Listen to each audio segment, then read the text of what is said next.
Welcome to the Ohio State House, and on behalf of the Capitol Square Review and Advisory Board, welcome to the atrium on Capitol Square. My name is Chris Matheny. I'm the Historic Site Manager here at the Ohio State House. This is my colleague, Katie Montgomery. And you know what? This is a special day. In fact, I feel like I should say, Happy Tuesday.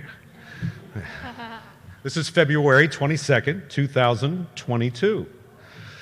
And written out numerically, that's 2/22/22. Not only is it a palindrome because it reads the same forward and backward, what makes it special is the date has all twos.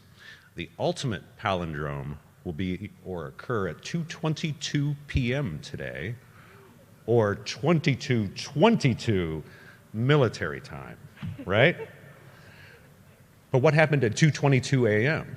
I guess that doesn't count, right? All right, moving on. Happy Tuesday. Katie, we've got some groups here today, don't we? Who do we have? Yes, we would like to welcome the Friendship Village of Dublin. Thank you so much for coming, guys. Yeah, give them a round of applause. We'd also like to welcome Open Arms Health Systems. Hello, welcome. Thank you for coming. All right. And questions. Yes, yes, of course. And we have some thank yous, and I would be remiss if I did not direct your attention to this side of the atrium, where we have Mr. Tony Gibbs, the founder of We've Known Rivers. He's here today to keep an eye on us and make sure that we don't do anything untoward. Just give me that signal, Tony, if there's anything wrong. We love having him here. Tony, we want John Parker back, so bring him back next year. All right. We'd like to thank the Ohio Channel, our friends. We are streaming live on Facebook. Our friends in special events, they got us all set up today. And we'd also like to thank Pete Fink, the president of our Audio Visual Club, master of sound, and his head acolyte, Chris Smith. If you have any sound issues, talk to that gentleman over there. All right, so again, welcome back to our final performance this year from We've Known Rivers, that dynamic group of storytellers with a passion for history. Certainly, our performing artist needs no introduction, but we kind of have to give her an introduction because it's the beginning of it. All right, a self-described Affrilachian storyteller, Lynn Ford has been inspired by stories from her African ancestors. These stories are in turn blended with elements of her Native American heritage, as well as her European American folk tales in Appalachia. Thus, you have the term Affrilachian. Lynn has authored several books, of which two have won the National Storytelling Resources Award. And in the past year's continuance of safe at-home work, Lynn decided to return to playing with poetry writing and took a chance on submitting 3 pieces in the fall of 2021. All 3 were accepted for publication. You'll find Lynn's poetry in the upcoming publications, I Thought I Heard a Cardinal Sing, Ohio's Appalachian Voices, scheduled for publication in March 2022, and the journal Tomorrow and Tomorrow, the spring 2022 birth issue. Presenting of memory and history, an Affrilachian storyteller speaks, ladies and gentlemen, Lynn Ford. Thank you. Do we have our mic up? There we are. I hope everyone can hear me now. Welcome. I just wanted to say something about what we're all experiencing right now. Didn't it rain? Children talking about rain, oh my Lord.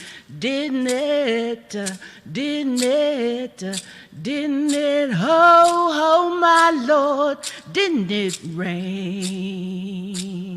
It's raining, but it's Ohio. So give it a couple days and it'll be better or worse.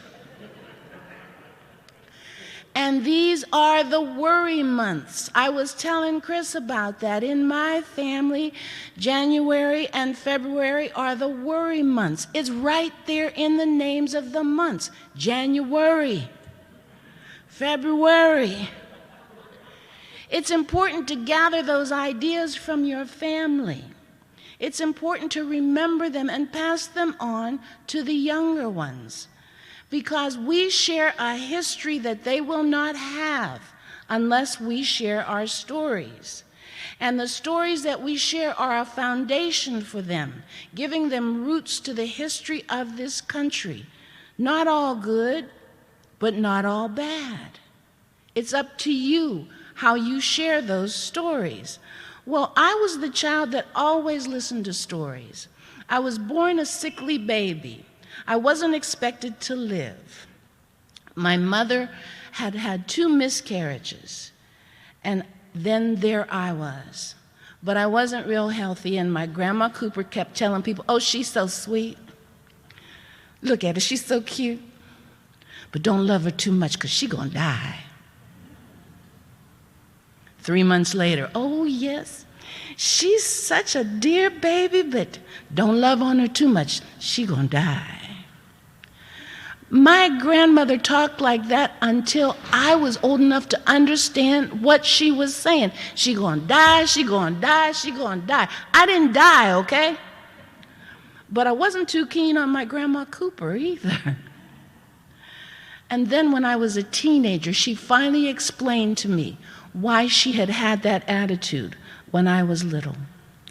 My grandma Cooper's family came from Alabama and Tennessee, and they had experienced so many losses, people disappearing, people dying of diseases or poverty, people being beaten to death, people being hung, that when there was the possibility that someone might not live, she didn't want to be too close to it. So what she was saying was more for her than for anyone else. I can't get too close to this baby. As much as I love her, she might die. My first few years, we didn't get along well at all. Grandma Cooper would grow beautiful flowers in her backyard and huge cabbages and rhubarb up near the fence and tomatoes, an abundance of tomatoes. And you can't get rid of all those tomatoes, whether you fry them green, cook them red, can them, whatever you do. There's too many tomatoes. But I didn't mess with the tomatoes. I messed with her flowers. I'd go over and pull the petals off, just because they were pretty and I wanted to hold on to it. And Grandma Cooper would say, don't you touch my flowers. And I'd look at her with my innocent face. Lenny Jean, did you hear what I said? Don't touch those flowers.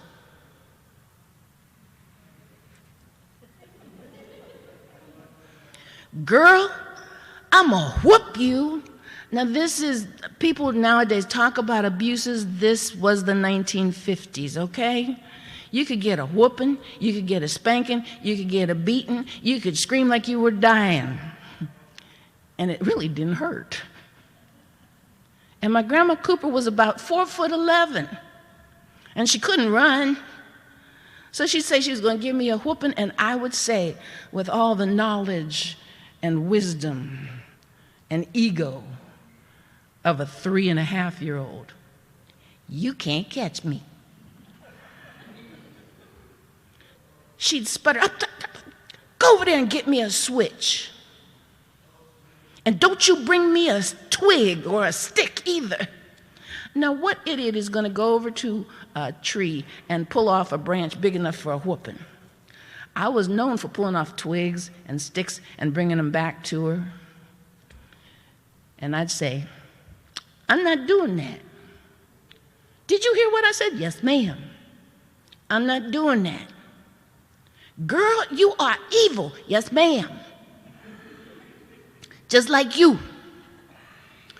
That's the way things were from the time I can remember up until the time we moved from what was called the Flats in the Shenango Valley, Appalachian, Pennsylvania, to what was called the Hills. We didn't necessarily get along. When we moved to the Hills, I missed my Grandma Cooper. And so every week, I would walk down from the Hills into the Flats so I could spend time with her. And I would cook with her, and I would help to replant flowers sometimes in the garden, and we would have long talks, and she would make sweet tea, and she stopped talking about she gonna die. And I stopped thinking that she was evil. But if I don't share the stories of my Grandma Cooper, my children will know nothing about her.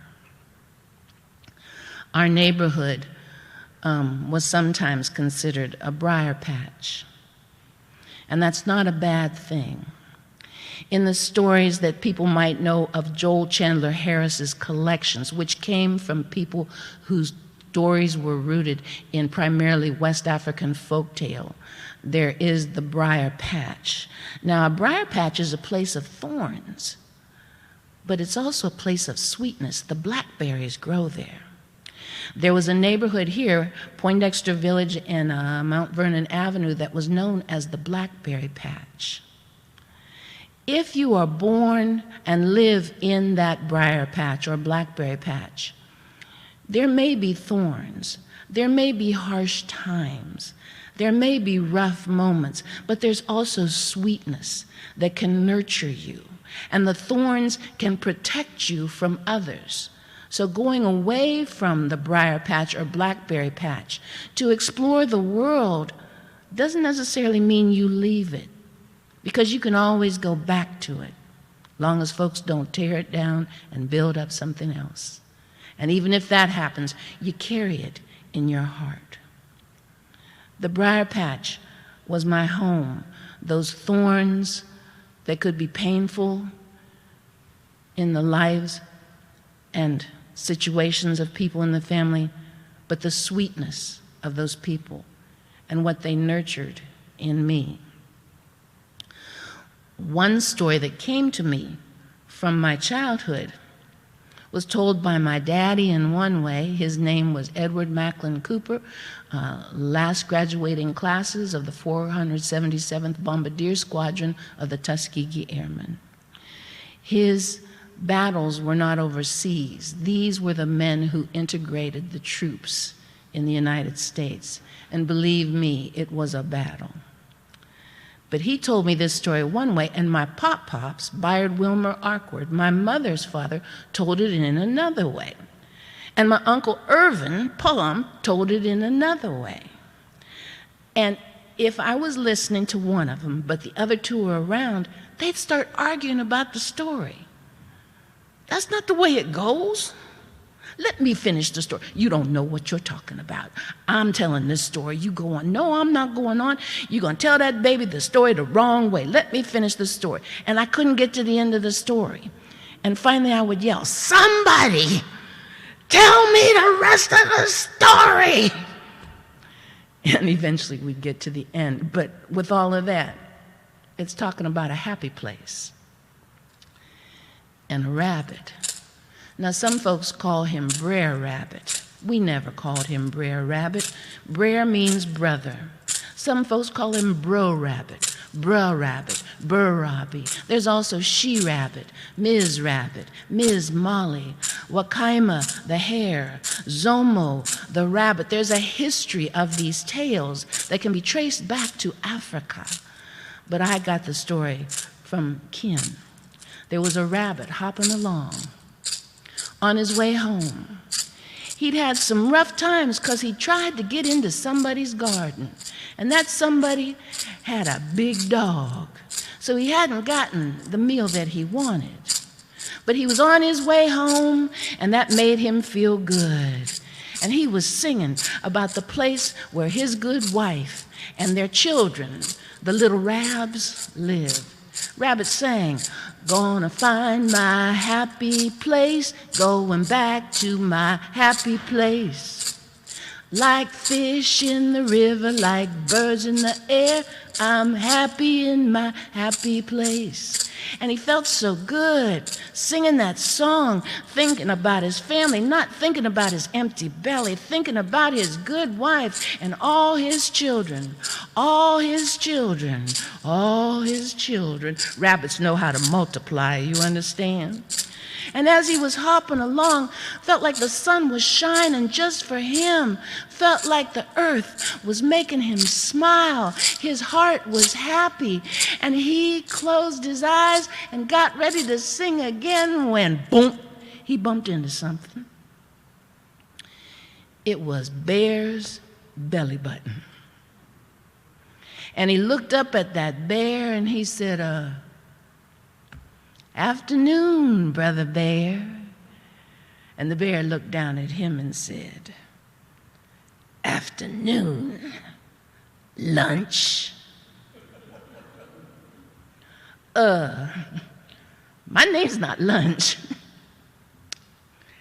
And I was on my way to my happy place. So if you don't mind, I'll just go around you. And Bear said, wait a minute, stop. What's a happy place?" Rabbit said, "Bear, you don't know what a happy place is?" Bear said, "Never heard of such a thing." Rabbit said, "Oh, it's a place where you feel like the sun is shining just for you, where your heart is happy and you just keep smiling, and I'm going to my happy place." Now that sounded good to Bear. He said to Rabbit, "Give me your happy place." Rabbit said, "What?" "Give me your happy place." Rabbit said to Bear, "I can't give you my happy place. You have to find it for yourself or make it for yourself. I can't give you my happy place." And he was thinking about his good wife and all the little Rabs, but Bear was just thinking about a happy place. Bear said again, "Give me your happy place." Rabbit said, "But Bear, don't tell me what I need to do. You see these claws?" Rabbit said, "Yeah." "You see these teeth?" Rabbit said, "Yeah." "Give me your happy place." Well, Rabbit knew he wasn't going to be able to run around that bear. Bear was too big and he was blocking the whole path. And Rabbit knew if he tried to run backwards, Bear would just reach out and grab him because he was too close. Rabbit thought about his good wife and his children. He wasn't going to take that bear to his happy place, but maybe he could do something else. He said, "All right, Brother Bear, I'll take you to a happy place." And he started hopping again. And just to make himself feel better, he started singing that song. "Gonna find my happy place, gonna back to my happy place. Like fish in the river, like birds in the air, I'm happy in my happy place." Bear looked down on him and said, "Yeah, I guess you do need a happy place, 'cause nobody really likes you, Rabbit. They just think of you as something to eat, a good meal."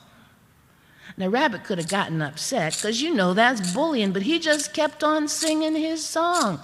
"Like fish in the river, like birds in the air, I'm happy in my happy place."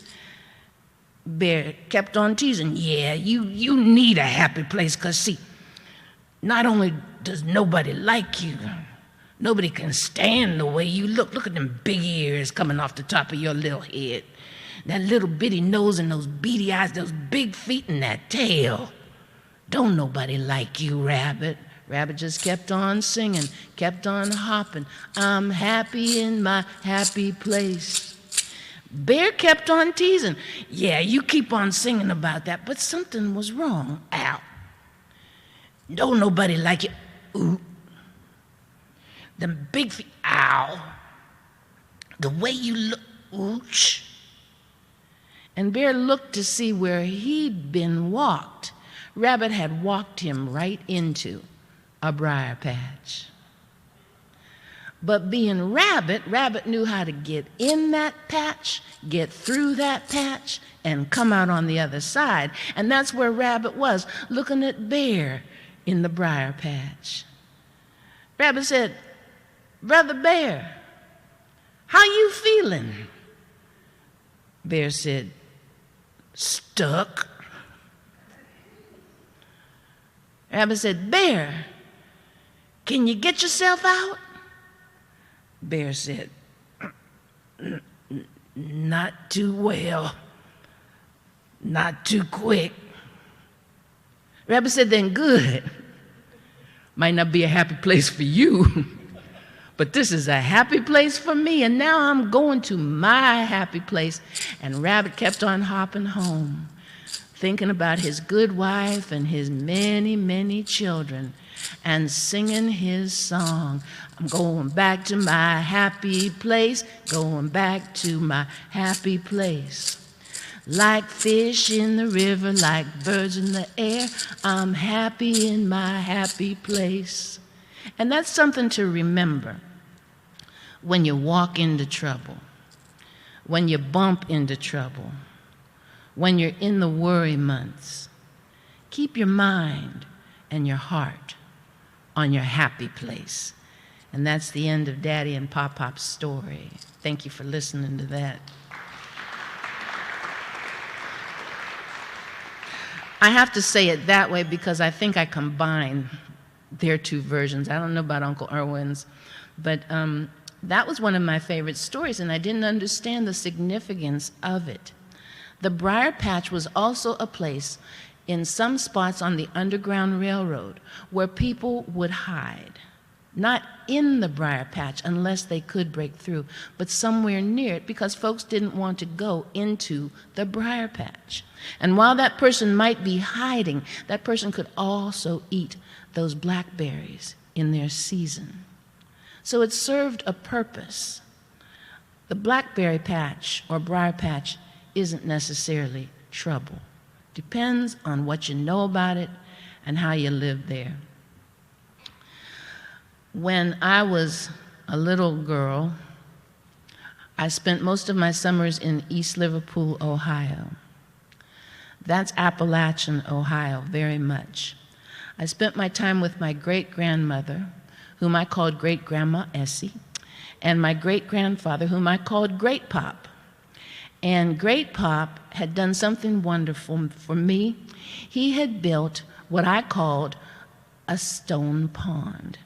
This isn't that cement pond thing that you see in the Beverly Hillbillies reruns. This was a round pond. The bottom was painted blue, so it looked kind of like the ocean. He'd used stone. He was a stone mason, as was his son, my Pop-Pops, and built a wall around it. The drainage seemed to be perfect, and he put big fish into the water there, and there were lily pads there. And I called those fish my big goldfish. I didn't know anything about koi. They were my big goldfish. It was a nice Victorian gingerbread house. All those scrolls and swirls around the edges of the roof and up at the top point of the house. And I loved spending my summers with them. Now, my mother would start packing for me to go at the end of summer. This started when I was about 6 years old. She'd start packing, and she'd say, "Oh, I'm so sorry to see you going," but she was packing really quickly, you understand? And I was packing too. My little pink suitcase with toys and books. I didn't have any clothes in there, just toys and books. I thought that's all I needed. And then we would make the journey, my dad and sometimes my great-grandma, who had come up to visit for a little while, and me. And when we got to East Liverpool, I would help them work in their garden, helping to turn the soil, plant the seeds, pull the weeds, water things, do that every morning, check what was out there, get up early in the morning and do that work. And as we worked, my great-grandma, who had a soft, deep voice, might sing, "Oh, Mary, don't you weep." And then she'd look at me. I was supposed to sing my part. "Oh, Mary, don't you weep. And Martha, don't you moan. Oh, Martha, don't you moan. The river drowned old Pharaoh's army. Mary, don't you weep. Oh, Mary, don't you weep. And Martha, don't you moan. Oh, Martha, don't you moan." And we'd get toward the end of that song, and I'd know that she was wrapping up because her voice would slow down. So I'd do my last part, And Martha, don't you moan. Oh, Martha, don't you moan.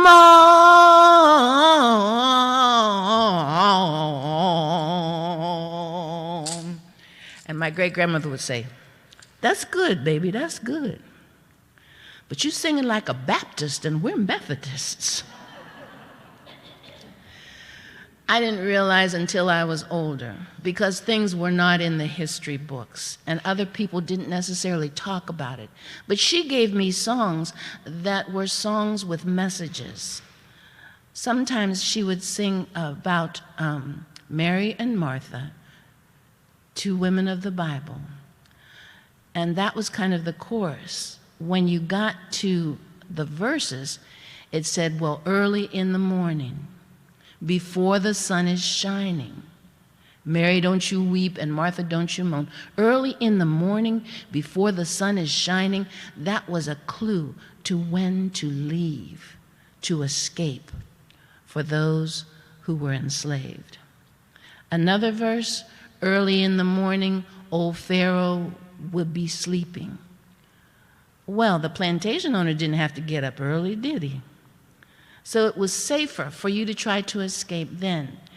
She gave me songs, and the tunes weren't necessarily the same ones that were in the hymnals at church.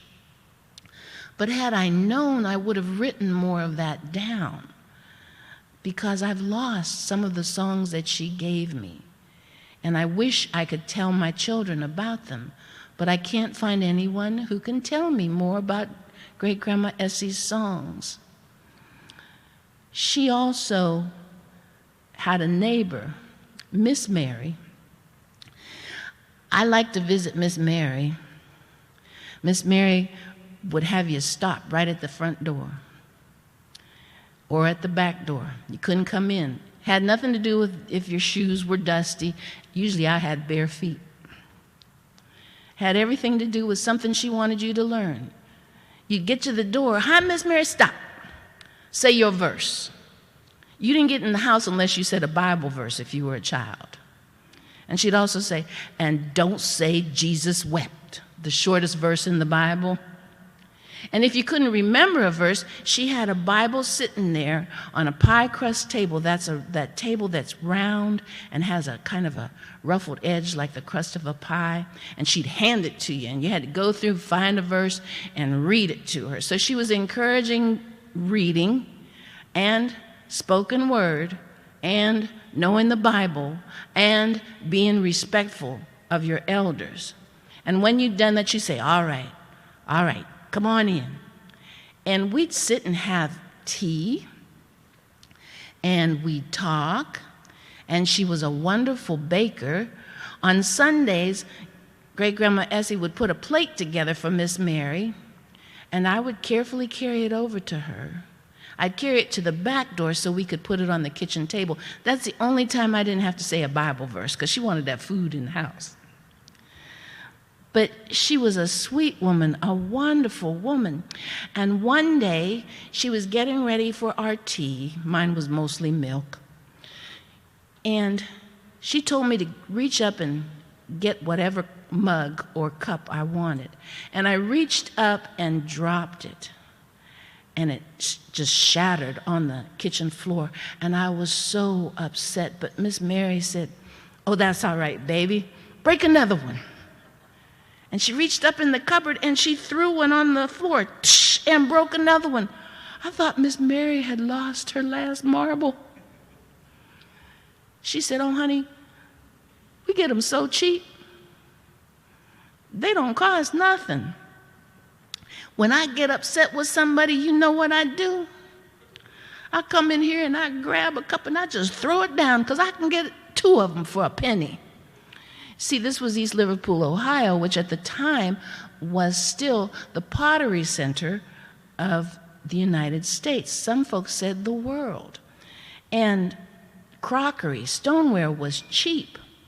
But there was something else about that stoneware. Miss Mary was the one that told me that there were no black folks working in the factories, in the pottery mills, because they would not be given a job. And if you came from someplace else and you were of Italian heritage, you couldn't get a job. You couldn't get a house. So the Italian folks and the folks of African heritage lived in the same neighborhood, along with some folks of Cherokee and Choctaw heritage. That's also part of my heritage. If you were British and you came across the water and you were looking for a job, you could immediately get hired at the pottery mills. But not if you were a person of color, as they said. And that made Miss Mary angry. So sometimes she'd buy that pottery and she'd break it when she thought about something, because it was so cheap. But other people hadn't told me that. Miss Mary was also the one that gave me a bit of history from 1924. I sat down with the plate sitting there, and we hadn't blessed the table yet, and she sat back and she said, "Want to tell you about the time the black folks beat the KKK in a game of tic-tac-toe." Another marble lost? What's happening to Miss Mary's brain? It turned out, because I have researched it, that what she said was a part of history, is a part of history. In 1924, the Ku Klux Klan was coming through southeastern Ohio to recruit young people. They were staying primarily close to the Ohio River, and they crossed back over if there was someone who seemed to be causing problems for them. But the mayor of East Liverpool, Ohio, Charles Brown, was also a member of the Ku Klux Klan. And so they were welcomed, invited, and offered the park, Rock Springs Park, to have a picnic, a huge picnic, and do their recruiting. And they marched down the main street of East Liverpool, Ohio, in full dress, with the pointed white masks and the long white dresses, and nobody said anything to them. And they had announced that they were going to build the biggest cross that had ever been built. They're going to put it on one of those hills. East Liverpool, Ohio has many, many hills. They were going to light it, and everyone would be able to see it for miles and miles around. If you were up in the sky, somehow you would be able to see that cross burning. And so they had their march, and they had their picnic, and the sun went down, and the cross was risen and lit. And at the same time, on another hill, just across the way, a fire began to burn in a circle. So on one hill, you had an X, and on the other hill, you had an O. And instead of it being some big event for them, it was something that folks laughed about. Because here you had a game of tic-tac-toe going on. And the ones on that hill who lit the circle were from the neighborhood where people of Italian heritage and African American heritage lived. They got together and they planned that out, and they made some folks look silly. Well, by 1930, any influence had been diminished in that area because folks had laughed at them. And the mayor was no longer the mayor, and the sheriff had changed, and all of that changed the atmosphere in that community. But I think of the story in a different way. Miss Mary said a game of tic-tac-toe, but an X on one hill and an O on the other. To me, that's hugs and kisses. And that's the way I think of Miss Mary's story. And I keep her in mind because she was such a strong woman. I keep her in mind as I get older. If I'm going to be like someone, I want it to be like the elders who gave so many gifts to me. In 1959, in the Shenango Valley and many other places where the steel industry abounded, there was a strike. Now, this wasn't the first huge strike. This was the second. There had been a strike in 1952, but I was a baby then. I know about the strike in 1959 because I remember the women all getting together in our neighborhood. Appalachian folks watch out for one another. And they pooled their money.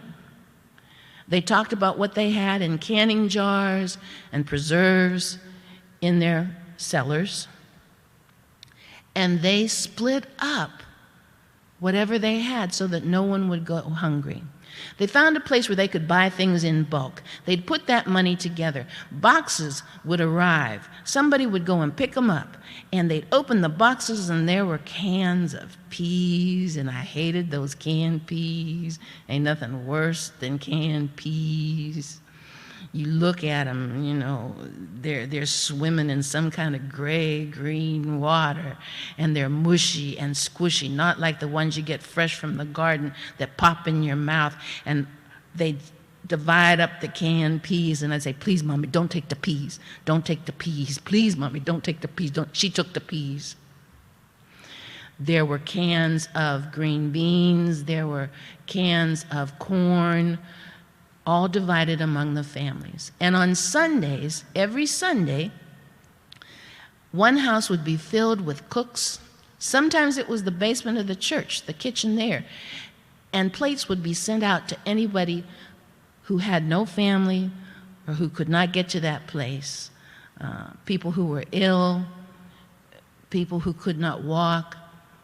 Everybody had food. And I was one of the ones that would carry the plates just the same way I did to Miss Mary in East Liverpool. I would carry those plates to folks.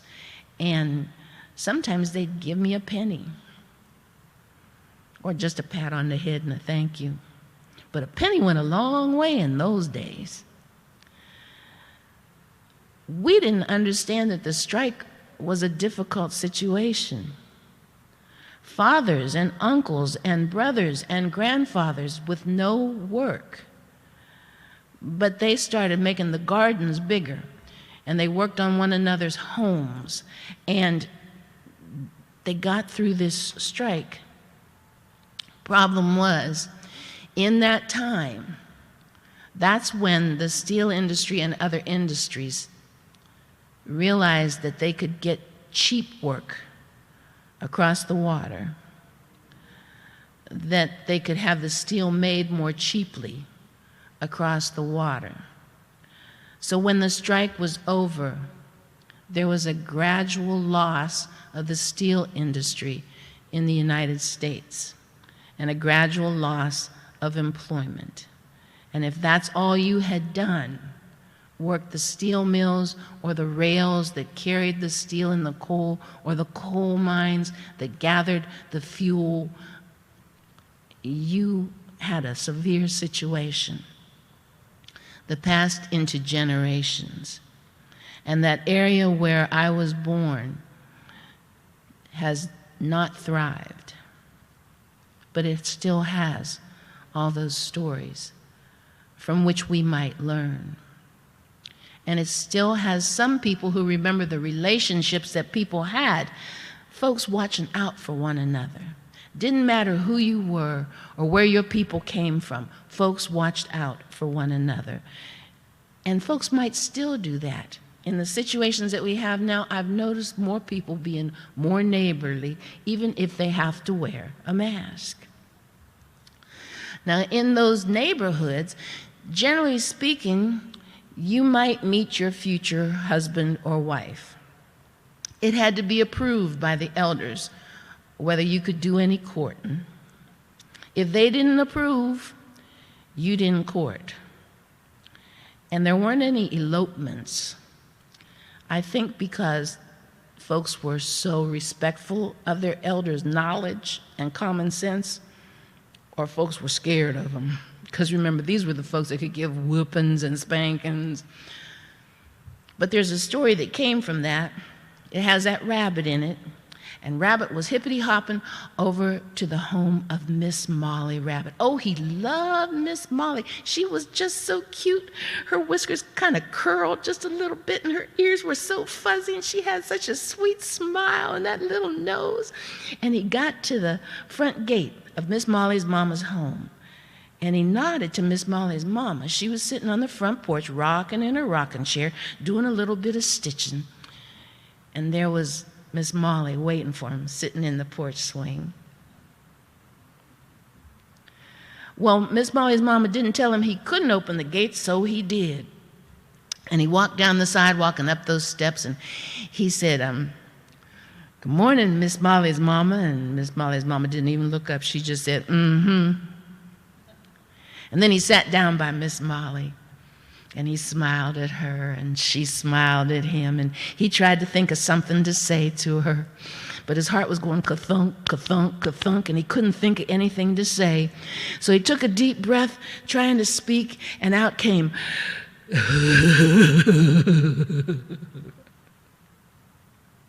Molly looked at him, and she grinned, and she said,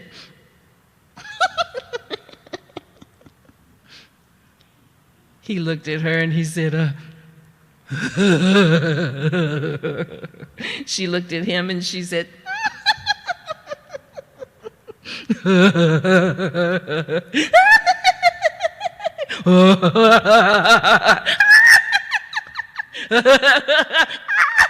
Miss Molly's mama said, "Shut up. What is wrong with you two? You act like you don't have a grain of sense. Now, I want Molly to marry somebody who's at least got a brain in his head. And Molly, you acting so silly. I'm not sure you got a brain in your head right now. You go on in the house. And Rabbit, you get off my porch. You go home, think of something to say to my daughter. And then you come back. You understand?" And Rabbit said, "Yes, ma'am." And Molly was heading for the front door when all of them noticed somebody down by the gate. It was that bear. And he just swung the gate, whoom, stomped on down the sidewalk, and he went up a couple steps on the porch, and he looked at Molly and he said, "Miss Molly, marry me." Now, he wasn't in love like Rabbit. He was thinking about winter and a good place to hibernate.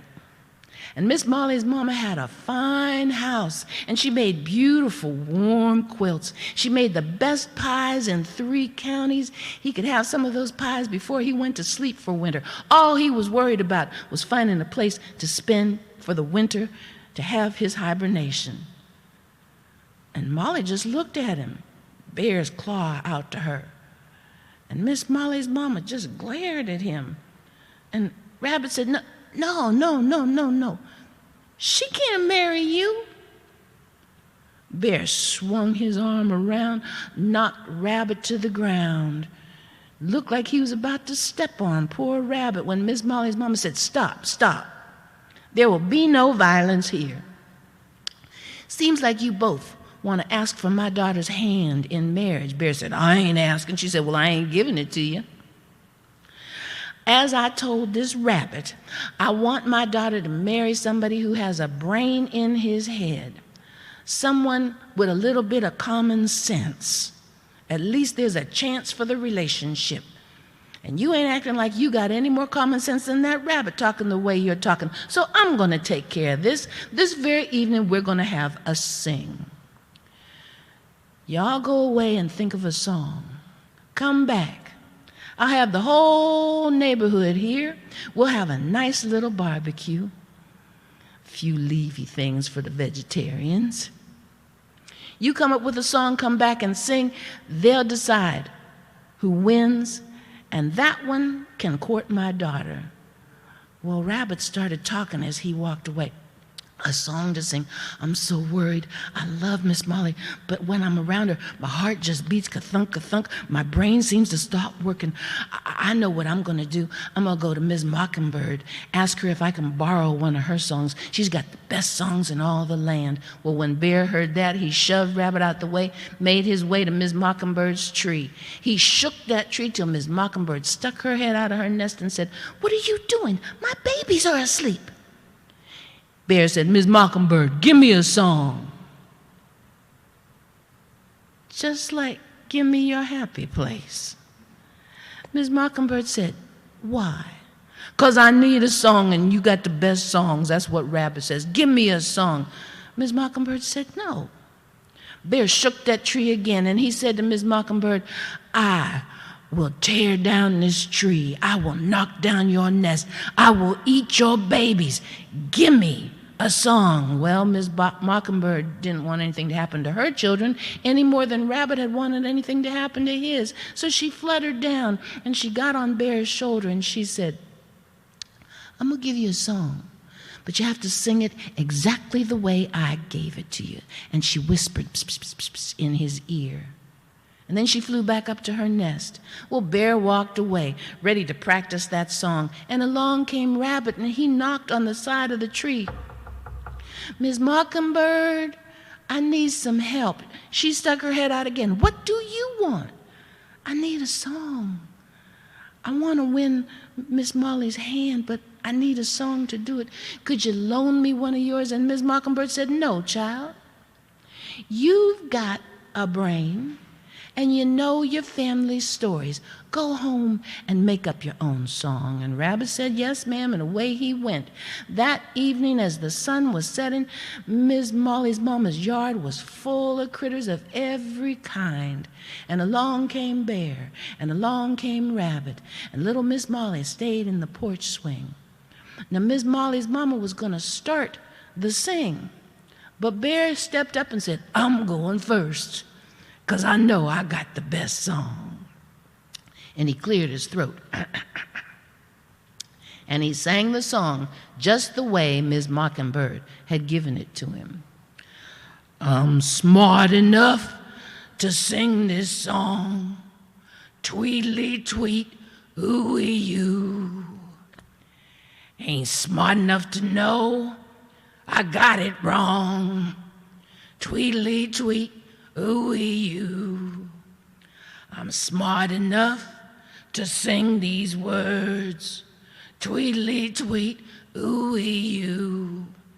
But any fool knows I can't sing like a bird, tweedly tweet, ooey you. Well, folks were snickering and laughing just like some of you.